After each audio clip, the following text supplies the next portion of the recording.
Hi, I'm Bobby BagHead, your BagHead buddy. Welcome to Series 1 of BagHead Radio, featuring Dimension X.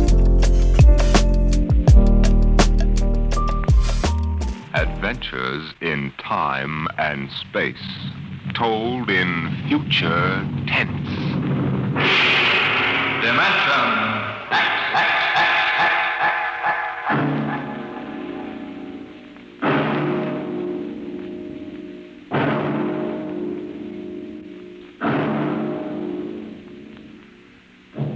Can you predict the future?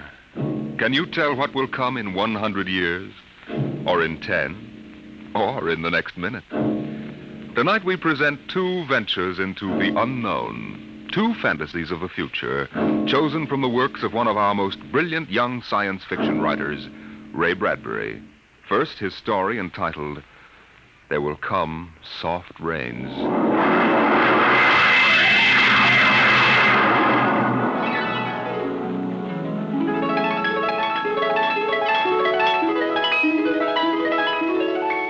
The house was a good house, planned and built to be lived in the year 1980.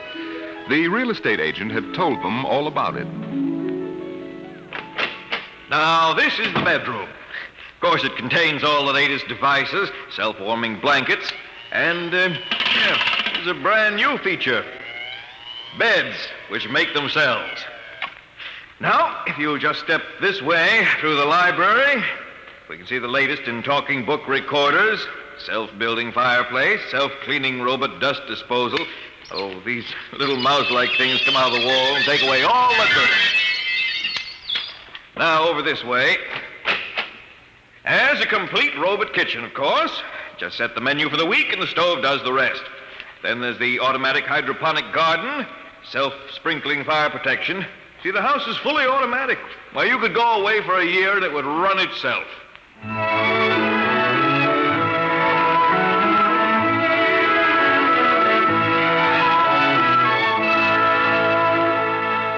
And so the family took the house, the man and the woman and the two children, a boy and a girl.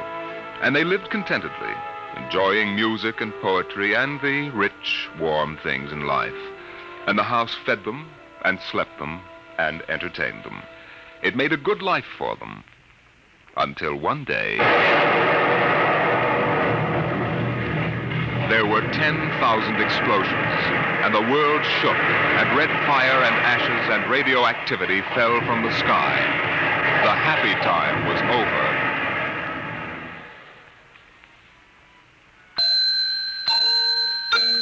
Tick-tock, 7 o'clock. Time to rise. Open your eyes. Tick-tock, 7 o'clock. Time to rise. Open your eyes. But the house lay empty. The clock talked to the empty morning. In the kitchen, the stove sighed and ejected from its warm interior 8 eggs, sunny side up, 12 bacon slices, 2 coffees, and 2 cups of hot cocoa. 7-9, breakfast time. Come and dine. 7-9. Today is April 28th, 1985. Today, remember, is Mr. Featherstone's birthday. Insurance, gas, atom heat, and electricity bills are due. In the walls, relays clicked, memory tapes glided under electric eyes, recorded voices moved beneath steel needles. 8-1, run, off to school, off to work, run, tick-tock, 8 o'clock, 8 o'clock. But no doors slammed. No carpets took the quick tread of rubber heels. At 8:30, the eggs began to shrivel. An aluminum wedge scraped them into the sink. 9:15, time to clean. 9:15, time to clean. Out of the wall, hundreds of tiny mechanical mice darted. The rooms were acrawl with small cleaning animals, all rubber and metal. They sucked up the hidden dust and dirt and popped back into their burrows.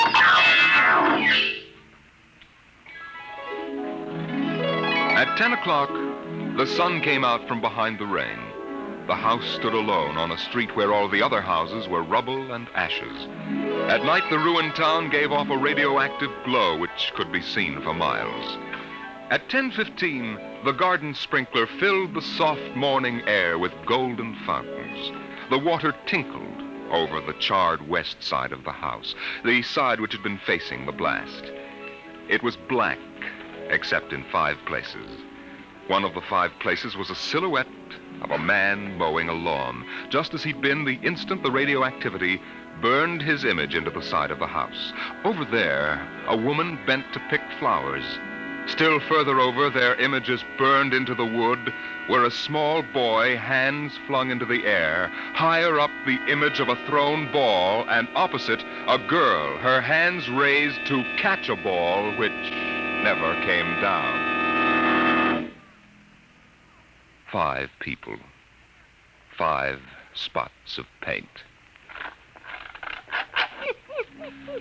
On the front porch, the dog whined and shivered.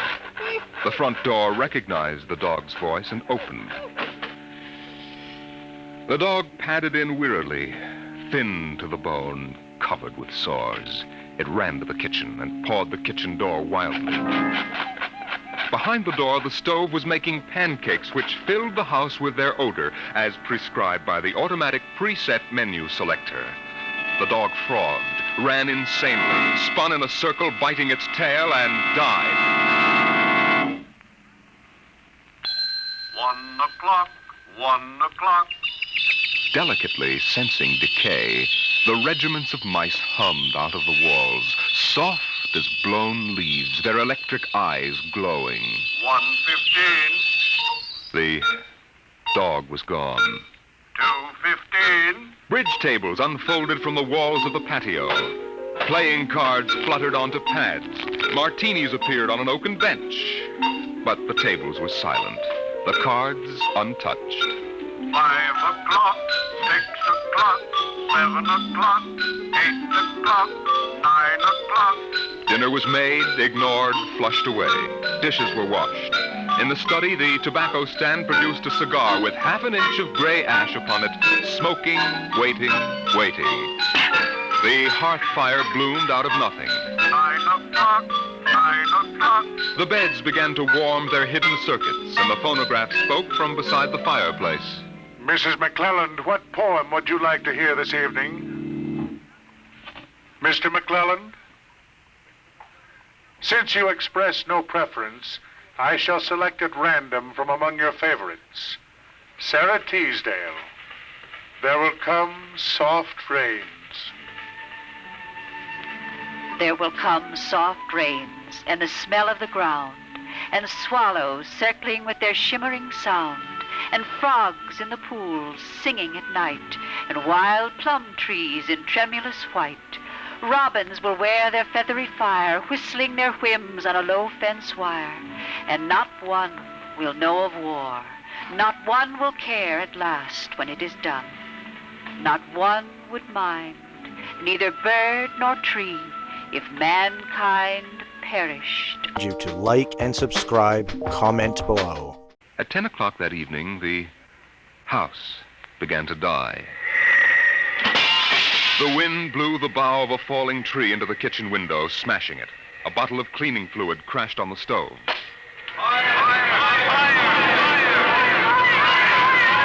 Water pump shot down from the ceiling. But the solvent spread onto the doors, making fire as it went. Other voices in other rooms taking up the alarm. The windows broke with the heat, and the wind blew in to help the fire. The fire crackled upstairs at paintings, lay hungrily on the beds, devoured the rooms. The house began to shudder. The bared skeleton began to cringe in the heat. The wires revealed as if a surgeon had torn the skin off. Voices screamed in every room. Windows snapped open and shut like undecided mouths. Time is now 10:10.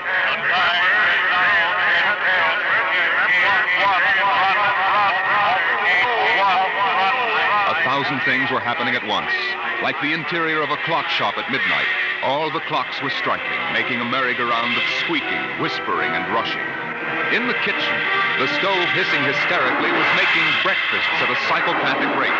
10 dozen pancakes, 6 dozen loaves of toast.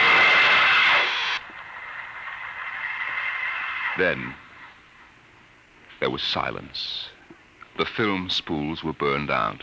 The wires withered and the circuits cracked. Then the house began to breathe its last. The beams began to give at the foundations. Long cracks appeared in the concrete. The seams were burst from the heat. And finally, with a huge rumble, it crashed into dust and rubble.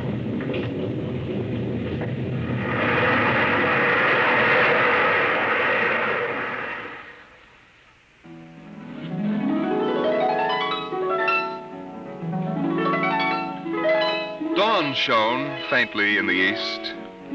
In the ruins of the house, only one wall remained standing.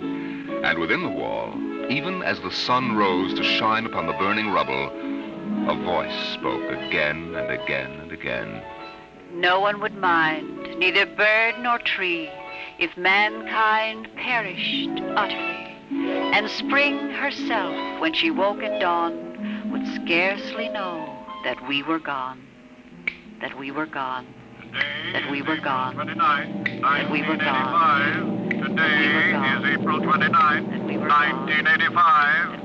Today is April 29th, 1985. Strange are the uses of Providence. Is this how the end will come for mankind, with 10,000 explosions and a flash of radioactive gas? Or will destruction come more subtly, extended to us gently and innocently in, let's say, the hand of a child? Who knows in what manner 0 hour may arrest the world we know?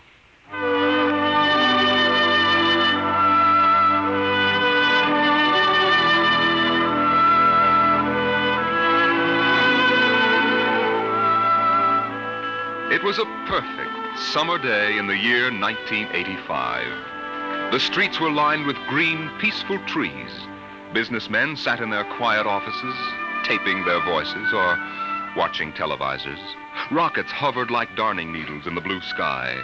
There was the universal quiet conceit and easiness of men accustomed to peace, quite certain that there would never be war or trouble again.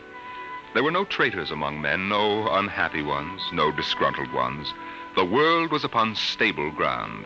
Sunlight illumined the suburbs, and the town drowsed on a tide of warm, sunlit air.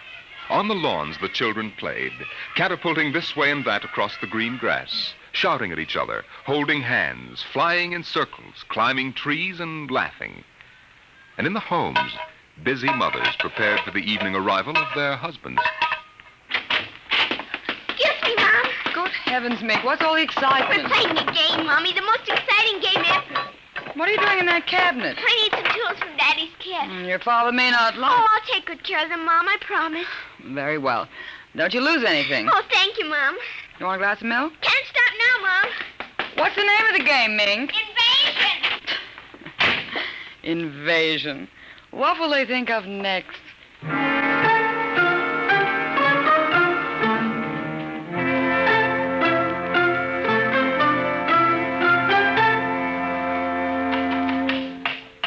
Now this, and this, and this, and this. Now put that there and bring that over here. Oh, no, you ninny. Now get back while I fix this. There, they want it this way, see? Here, just let me fix it. Oh, Mink, it's that smarty pants Joseph Connors. Don't let him play. He's 12 years old. Don't worry, I won't. What you playing, Mink? None of your business, smarty pants. I want to play. Can't. Why not? You're too old. Just 'cause you're only 8. No, you'd only laugh at us and spoil the invasion.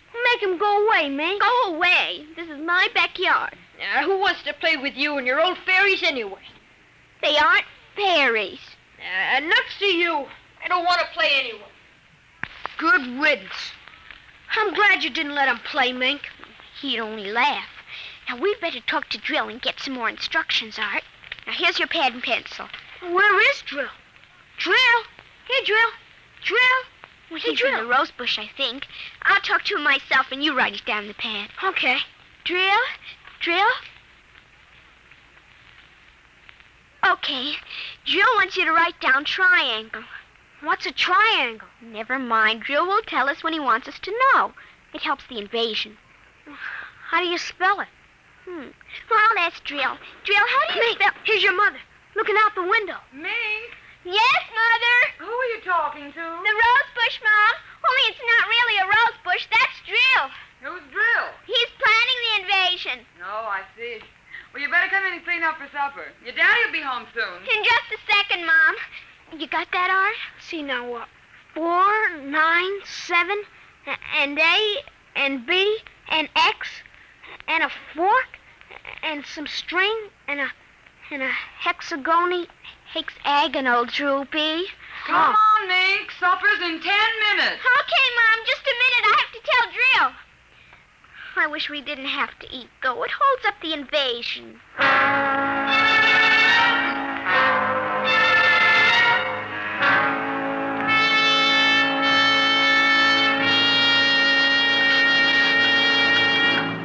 Mink, for heaven's sake, slow down. You'll choke on that soup. I can't, Mom. It's a matter of life and death. What's a matter of life and death? The invasion.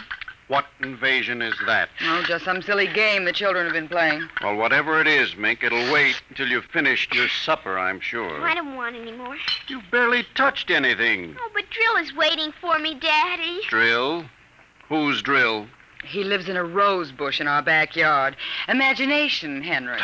Such nonsense. I've got to run now. You'll sit through dessert, young lady. Oh, gee, Daddy. And while you're at it, tell me more about this new game. It's Martians invading Earth, Daddy. What? Well, not exactly Martians, Daddy. They're from... Well, gee, I don't know. From up. And from inside that little head of yours. You're laughing at me. Drill said you would. You'll kill Drill and everybody. Oh, I didn't know you could kill a Martian. But it's not really a Martian, Mom. Maybe he's from Jupiter or Venus, even. Imagine. They couldn't figure out a way to attack the Earth. We are impregnable. Impregnable, dear. Well, that's the word Drill said, Well, anyway, that was the word, Mom, the same word. Anyway, so we're helping them.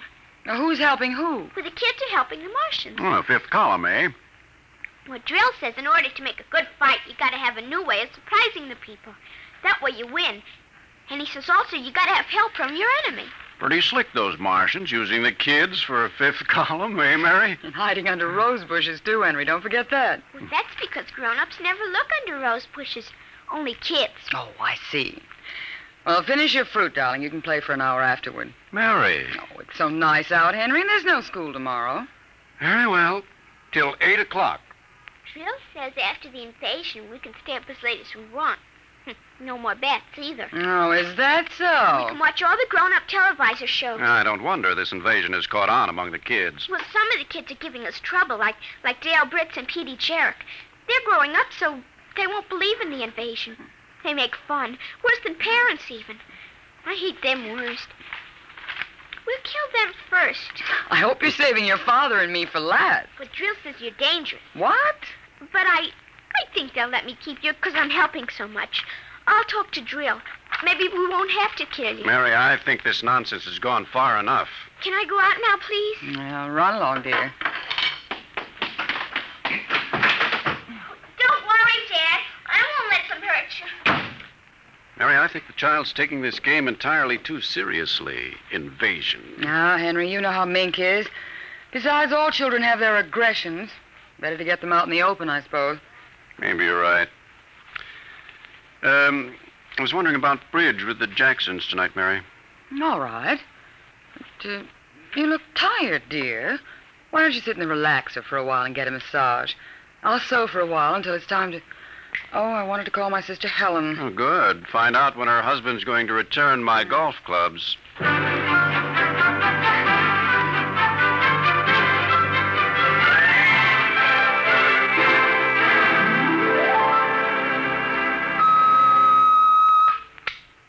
Televisor. Would you please connect me with Mrs. Helen Rogerson on Channel 7 2Z, Pittsburgh, Pennsylvania? What is your channel, please? 817X, New Rochelle, New York. Thank you. Just a moment. Go ahead. You can see your party now. Hello, Mary. How are things in New York? Fine, Helen. How are things in Pittsburgh? You look tired. Oh, I've been having a terrible time with the children. Sick? No, just underfoot. They've got a new game that's got me just about crazy. It's called Invasion. My backyard looks like a scrap drive. They've got every conceivable kind of mechanical gadget arranged out there. I talked to Josephine Schiller in Boston, and she says her kids are wild about it, too. It's sweeping the country. Remember when it was the Roomba? Please, dear, I'm not that old. Mommy! Oh, please, Minky, I'm on the televisor. Come on, see your Aunt Helen. Hello, Ming. Hi, Aunt Helen. Look what I've got. What is it, honey? Well, it's the yo-yo. Look when I unroll it. See? Well, Helen, look, it vanished. Where did it go? Into another dim... She means dimension. Aren't they the darndest things? My Timmy brought one home, too. I can't figure out how they work. Make it reappear, honey. There. See, it's easy. Oh, where'd you get it, dear? Jill gave it to me, Mom. Mink? Bye, Aunt Helen. Gotta run now. Mink, you come back here. I want to talk to you. Can't, Mom. 0 hours, 5 o'clock. Mink! Bye! Oh, I can't understand it. The child's never been so unruly. Helen, do you suppose that... What? Nothing. Just a wild thought that... Say, the reason I called, I want to get that black and white cake recipe, and Henry wants his golf clubs. I don't know what he'll do. What was that? I don't know. One of the children must have been hurt. I'll have to run and see. Call me back tonight, will you? All right, Mary. Bye. Mink, come here. Yes, Mom. What is it? Who screamed? Peggy Ann. All right, what happened? Well, she got scared and went home. Did you hit her? No, she just got scared. She's a scared baby anyway. We won't let her play anymore. She's getting too old. Now, Mink, tell me why she cried. No, I can't. Mink, you'll answer me this instant or come inside. I've had enough of this nonsense. Gee, I can't quit now, Mom. It's almost 0 hour. Then tell me what frightened Peggy Ann. Okay, she saw Drill. Drill? He almost came through. He was just testing. Through what? Well, those pipes and things we set up. She looked into one of the pipes and screamed. I guess she saw Drill. And no one hit her? Very well, Mink. I'll call Peggy Ann's mother and see how she is. And I'll call you for your bath in half an hour. Your father and I want to go out tonight. You won't be able to go out, Mom. Why not? 0 hours, 5 o'clock, Mom.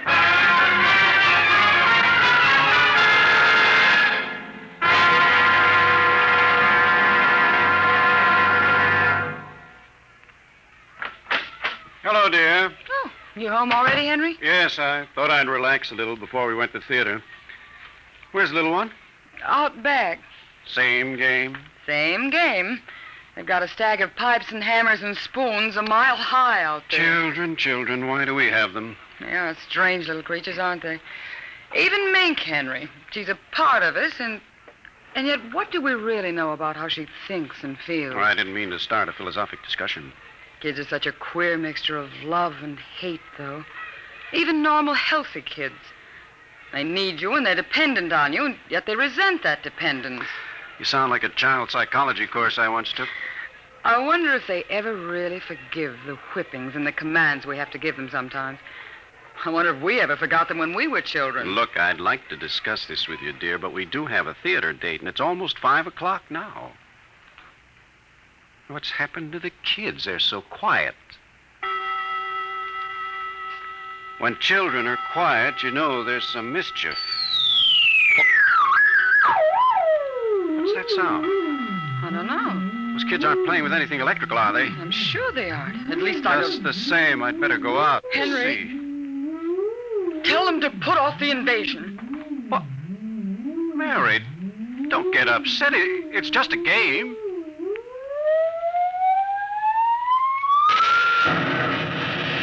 Good Lord, what's that? Look out the window, Mary. What is it? Where are the children? Mary, why are you shaking? What did you see? Henry, quick. Up to the attic. They aren't in the attic. Yes, the attic. quick. Mary! Come back here. Mary! Mary, don't go up. They aren't up there. Mary, you out of your mind? There's no one up here. Quick, shut the door. Lock it. Lock it. But there's nothing up here. What is wrong with you? Mary, come to your senses. Henry, What are you talking about? I saw it through the window, Henry. It was horrible. What? It is an invasion. Well, for heaven's sake, let's get down out of this attic and talk this over sensibly. I want to find out if Mink is all right. She's all right. I saw her. She was leading them around the corner of the house. Leading who? The kids? Shh. It's nothing. Oh, listen. Huh? The front door. They're coming. Good Lord, those kids sound like 50 men with boots on. Oh, not men. Oh, please, God, don't let them find us. Don't let them, please, God. I don't understand. Who's there? Shh, don't shout down here. Who's down there? I demand that you answer me. They're coming. The whole house is shaking. Who? Who's there? Please, be quiet, Henry. They might go away. Henry? Henry? Mom? Dad? Are you in the attic? Henry, listen. It's Mink. Mink. We've got to save her. Henry, you don't understand. She's leading them. What? She's leading them. She's on their side. Oh, please, God, forgive them. Children on their side? Oh, she told us, but we wouldn't believe her. Henry, they're coming out! Mom? Dad, we know you're in there. Well, I guess you better melt the lock, Trill. Henry, the lock! It's melting! The door! Oh, dear God! Mom? Dad? Oh, I see you now. Peek-a-boo!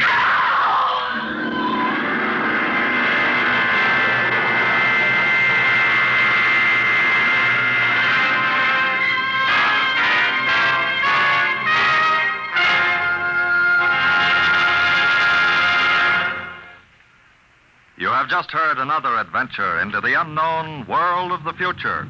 The world of Dimension X.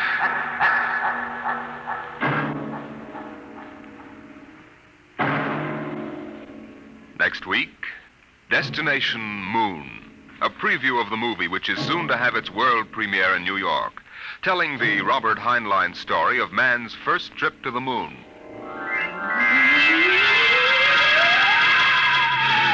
Tonight's adventures in Dimension X, There Will Come Soft Rains, and 0 Hour were written by Ray Bradbury and adapted for radio by George Lefferts. Featured in the first story as narrator was your host, Norman Rose. The leading players in 0 Hour were Denise Alexander as Mink and Rita Lynn as the mother, Roger DeKoven as the father.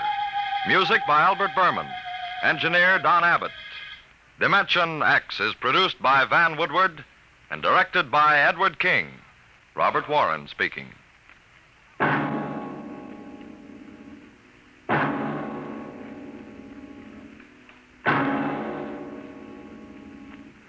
Programs. Get your programs here. For a new thrill in detective listening, join the Saint tomorrow as he reaps a harvest of criminals in a thrilling adventure with the underworld. Make the Saint a Sunday listening habit and keep tuned thereafter for adventures of the greatest detective of them all, Sam Spade. Tomorrow, hear High Adventure, Now Truth or Consequences on NBC.